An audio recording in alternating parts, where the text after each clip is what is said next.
Sang Mesias diurapi Allah. Tertulis di Yesaya 4:4.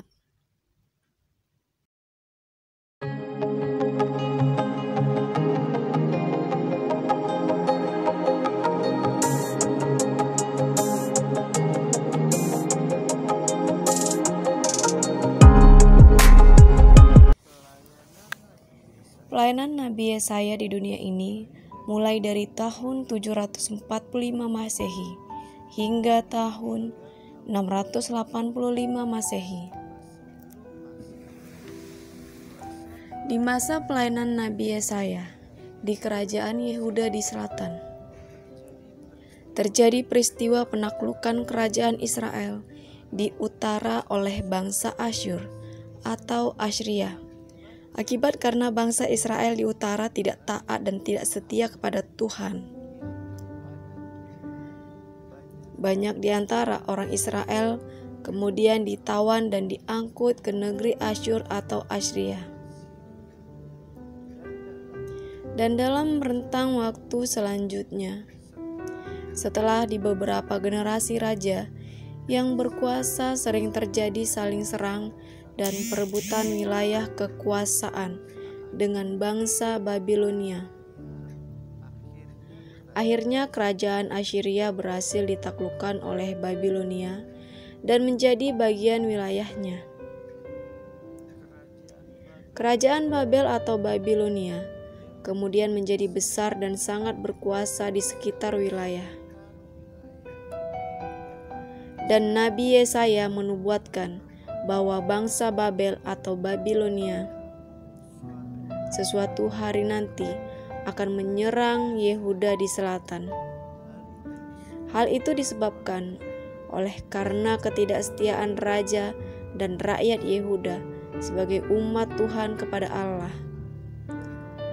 Dan nubuatannya tersebut digenapi setelah Nabi Yesaya wafat. Tertulis dalam sejarah dunia, bangsa Babilonia berhasil menyerbu Yehuda dan Yerusalem sebagai ibu kotanya, serta mengangkut orang-orang Yehuda untuk menjadi tawanan ke negeri Babel.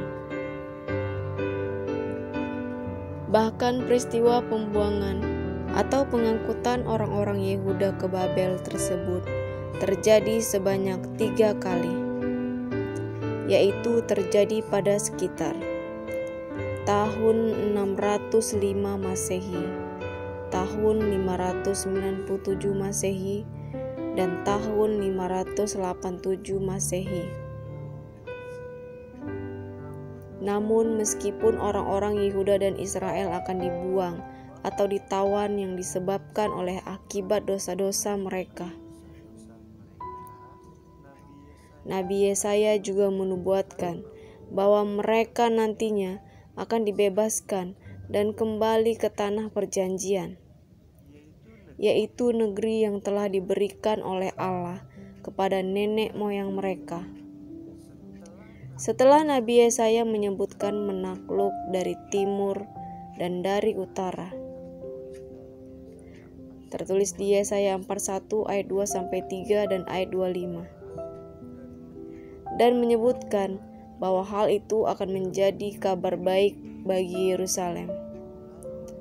Lalu Nabi Yesaya menubuatkan tentang Kores, raja negeri Persia, serta menjelaskan apa yang akan dilakukan oleh raja tersebut bagi bangsa Yehuda atau Israel. Sekitar 146 tahun kemudian sejak kematian Nabi Yesaya sampai kejatuhan kerajaan Babilonia, 1,5 abad ketika Nabi Yesaya menyampaikan nubuatannya. Secara akurat, nubuatan Nabi Yesaya tentang kemunculan Kores raja Persia itu pun sudah digenapi, karena negeri Persia di mana Raja Kores mengabdi pada zaman itu, lokasi wilayahnya adalah memang meliputi daerah sebelah utara dan timur Babel. Raja Kores dari Persia kemudian berhasil menaklukkan Babilonia pada tahun 539 Masehi.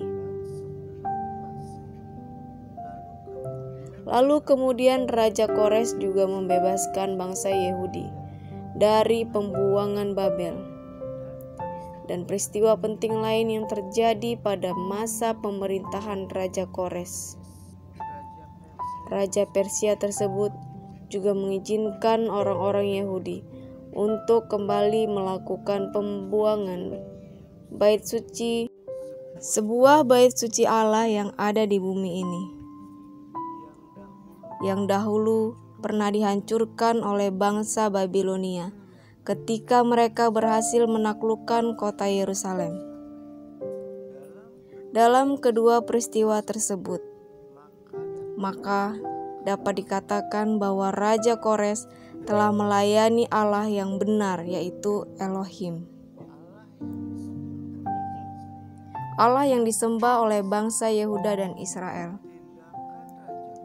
Tindakan Raja Kores yang membebaskan orang-orang Yehuda atau Israel dari pembuangan Babel, selain telah dinubuatkan dan tertulis dalam Alkitab, hal itu juga dibuktikan dengan baik dari beberapa sumber kuno non-Alkitab, yaitu termasuk yang dicatat dalam sejarah Babel dan laporan yang tertulis dalam Selinder Kores, di mana dalam sumber-sumber non-Alkitab tersebut membuktikan akurasi dari nubuatan yang dituliskan oleh Nabi Yesaya. Sehingga hal itu juga dapat membuktikan tentang kebenaran kenabian Nabi Yesaya. Karena Nabi Allah yang benar itu, bila dirinya bernubuat, maka nubuatannya tersebut haruslah digenapi. Juga sekaligus dapat membuktikan bahwa apa yang dituliskan oleh Alkitab itu adalah benar sejarahnya. Dalam Yesaya 45 ayat 1, Allah memanggil Kores dengan kalimat, yang kuurapi. Kata Ibrani untuk diurapi adalah kata yang darinya kita mendapatkan kata Mesias. Dalam kitab Perjanjian Lama, kita diurapi dapat merujuk kepada imam yang diurapi, tertulis di Imamat 4 ayat 3, 5, 16 dan Imamat 6 ayat 22. Seorang raja Israel yang diurapi. Dari sudut pandang Nabi Yesaya, Kores adalah Raja Persia di masa depan yang akan diutus oleh Allah untuk membebaskan umatnya. Namun, Raja Kores adalah Mesias yang sedikit unik, sebab Raja Kores bukan berasal dari bangsa Israel. Meskipun Raja Kores melakukan beberapa perkara yang sama yang akan dilakukan oleh Mesias, seperti menaklukkan bangsa-bangsa yang menjadi musuh Allah dan membebaskan umatnya yang tertawan. Namun kemesiasan Raja Kores tidak dapat disamakan dengan Yesus Mesias. Sebab kemesiasan Raja Kores hanya sebagai pembebas bangsa Yehuda atau Israel dari masa pembuangan di Babel pada zaman itu. Sedangkan Yesus sebagai Mesias dari keturunan Daud seperti yang telah dinubuatkan adalah sebagai Mesias dalam hal rohani atau keselamatan, yaitu supaya melalui pengorbanan Yesus di kayu salib, sehingga umat manusia dapat memperoleh jalan menuju surga. Dan Yesus sebagai Mesias yang dinubuatkan itu bukan hanya diperuntukkan bagi bangsa Israel saja, namun Yesus adalah Mesias bagi seluruh bangsa umat manusia. Terima kasih sudah menyimak video ini, kiranya bermanfaat bagi kita semua. Shalom.